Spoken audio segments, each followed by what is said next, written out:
mga kaibigan, nilinis na ni Vincent yung takuri na binigay sa akin ng aking pinsan from UK mula pa nung 1997. Yun lang pala. Anong nilagay mo? Coke at saka? Asin, saka dishwashing. Asin at saka dishwashing daw yan. Ayan, mga kaibigan, pakita mo nga yung dumi niya dati. Yung before and after niya. Kung gaano katindi yung, hindi yung madumi. O, ganyan po yan kadumi kanina. Yung aking binidyohan. O, sige na, tuloy mo. Tignan natin kung coke, asin, at saka dishwashing paghaluin. Yun lang pala mga kaibigan ng ano dyan. Nakaka-linis na ko. Ginaano ko pa yan yung yan o. Ginaganito ko pa yan. Pero hindi pa rin natanggal. Pero yan pala sa coke at saka sa asin at dishwashing paghaluin. Ganyan pala ang mabilis makapatanggal ng dumi sa labas ng ating mga kaserola, kuri, kaldero. Ayan. Hindi ko rin alam yan mga kaibigan eh. Kaya pala nagpabili ng soft drink si Vincent kasi lilinisin pala na yung takuri. Ayan na. Yan mga kaibigan, panibagong kaalaman na naman yan para sa akin kasi hindi ko talaga alam. Ang alam ko lang talaga ay kukuskasin ko nitong ganito. Para hindi rin matanggal. Ang takuri po na ito ay 1997 pa. Binigay sa akin ng ating pinsan at alam niyo po ba noong 2015 ay 2017 yata o 2016 umalis na po ng sanlibutan ng aking napaka-generous, napakabait na pinsan. At talagang siya po yung aming kasama kami lahat na magpipinsan mula po nung kami ay maliliit pa hanggang sa nakapag-asawa na. Kami pa rin po ang magkakasama sa buhay. At alam niyo po ba kung anong ikinamatay ng ating pinsan? Siya po ay namatay din sa isang sakit na breast cancer.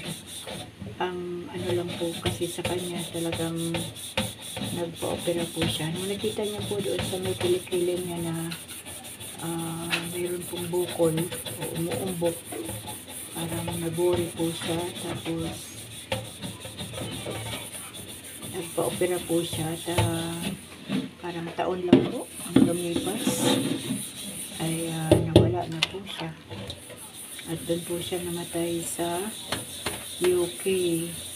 At yung kanya pong karamdaman ay inilihim pa po niya yon sa mga kapatid, sa pamilya, kahit ako ay hindi ko alam. At nalaman ko na lang nung siya ay wala na. Napaka-bait po ng pinsan kong yun. Alala ko na ako'y sisimula pa lang magpamilya ng isa pa lang anak namin. Dumating po siya bigla sa boarding house na aming tinitirahan.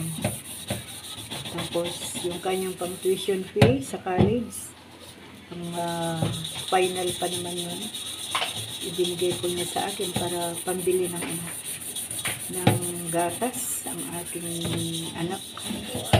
Ganun po siya kapag malasakit sa kanyang kamag-anak. Kaya niyang magsakripisyo. Ang kanyang kurso po noon ay gusto niyang maging pulis yan. Kaya lang kapag trabaho po siya sa ibang bansa hanggang nakapag-asawa po siya ng isang British. Hanggang sa tumira po sila sa England at doon na po siya na diagnose na meron siyang breast cancer. Kaya, ayun. Pagka-opera po sa kanya ay taon lang ang lumipas. Parang 2 taon lang yata o wala pa. Tapos nawala na siya. Sobra pong ano. Kasi yung batang yan sobra pong matulungin yun sa lahat. Mag-anak man o hindi. Basta meron siyang pantulong. Tutulong talaga siya. Ito nga buling sa pinakaan niya. Kaya ito pong takuri na to, araw-araw ko po yan ginagamit. Meron naman po kami takuri dyan, iba pa. Pero ito pong takuri na to, napaka-memorable po talaga ito sa akin. Ano po yan isang takuri at saka isang kasirola. Nandiyan po yung kasirola. Nakatago pa din kahit luma na. So, mga kaibigan, mga pag tinignan natin, simpleng gamit lang, pero malalim po ang kwento niya. Ang pinsan po namin yon, may mga panahon na bigla po siyang susulpot nung nandyan po sila sa Hong Kong nakatira ng kanyang pamilya. Bigla pong uuwi dito sa Pilipinas, tapos tuwing darating siya talaga sa pamilya namin, panahon talaga ng tagtuyot. Talagang halos walang-wala. Tapos bigla po siyang magbubukas ng aming pintuan. Tapos may bit-bit na pagkain. Sabi niya hindi pa siya nakakauwi, hindi pa siya dumiretso sa bahay ng kanyang ate. At ako muna ang kanyang inuna. Alam niyo mga kaibigan, may bit-bit na isda, may dahon ng pechay, malunggay, tapos ipagluluto niya muna ako bago siya umuwi. Mula po yan sa airport. Kaya yung mga ganyang klaseng kamag-anak, yan talaga po ang hinahinayangan natin na maagang maalis sa mundong ito.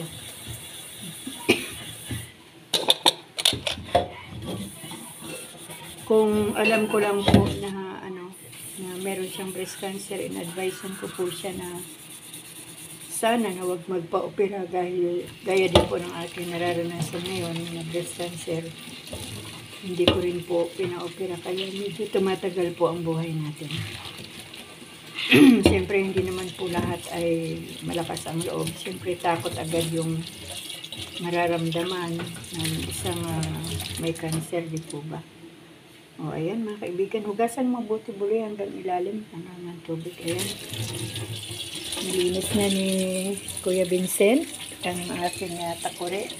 Sabi ko pa naman kanina sa unang vlog ko, bibigyan ko ng panahon. Kasi ang hirap talaga mga kaibigan linisin at gamit yung ano bang tawag yun. So, yan, gamit yung ganito. So, yan. Tawag yung dishwashing at saka asin. O, yan po ang pang tanggal po ng mga dumi ng ating mga kasirola, kaldero sa labas. Kasi mostly po ng ating lang